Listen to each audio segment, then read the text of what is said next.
Hi guys, அஸ்ஸலாமு அலைக்கும். So இன்றைக்கி பார்த்தீங்கன்னா நம்ம வந்து ஏர்போர்ட்டுக்கு போயிட்டுருக்கோம். அதோட மினி vlog தான் பார்க்க போகிறோம்.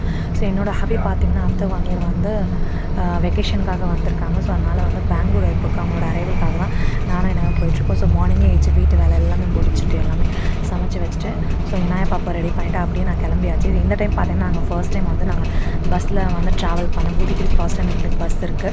ஸோ பஸ்ஸும் வந்து டேரெக்டாக ஏர்போர்ட்டுக்கு கூட்டிகிட்டு போய் விடுறாங்க. ஸோ இதுவும் வந்து நம்ம நியூவாக வந்து எக்ஸ்பீரியன்ஸ் பண்ணி பார்த்துடலாம். ஸோ அதனால் வந்து நானும் என்ன வந்து பஸ்லேயே வந்து போகலான்ட்டு டிசைட் பண்ணிவிட்டு அப்படியே கிளம்பியாச்சு மார்னிங்கு. ஸோ ஆன் டைம் வந்து நாங்கள் என்னோடய ஹபி வெளியில் வரதுக்கு முன்னாடியே நாங்கள் ரீச் ஆகிட்டோம் ஏர்போர்ட்டு, அல்ஹம்துலில்லாஹ். ஸோ அதுக்கப்புறம் பார்த்தீங்கன்னா இனாயா வந்து அங்கே இறங்கிட்டு கொஞ்சம் அழுதுட்டு இருந்தாங்க நியூ பிளேசஸ் பார்த்துட்டு. ஸோ அப்படியே அவங்கள சமாதானப்படுத்திட்டு அப்படியே உள்ளே போயிட்டு நாங்கள் வெயிட் பண்ணிகிட்ருந்தோம் அரைவலில். ஸோ வருவார் ஆஃப்டர் 30 மினிட்ஸ்க்கு அப்புறம் வந்துட்டார். அல்ஹம்துலில்லாஹ் மீட் பண்ணியாச்சு. ஸோ இந்த மாதிரி இன்ட்ரெஸ்டிங்கான வீடியோ பார்க்க நம்மளோட பேஜை ஃபாலோ பண்ணிக்கோங்க. பாய்.